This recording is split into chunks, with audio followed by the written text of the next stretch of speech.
Hello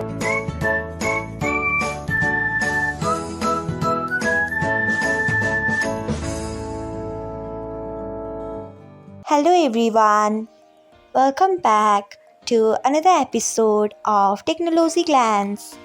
Today, in this video, I am going to guide you through how you can disable advanced comment filtering on Instagram.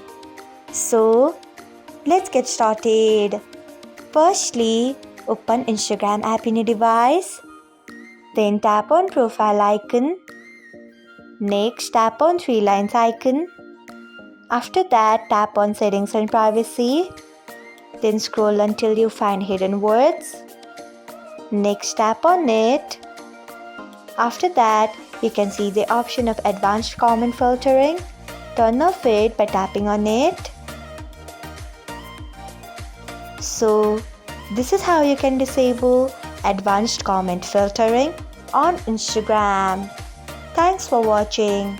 If you found this guide helpful, we would love it if you hit the thumbs up button below.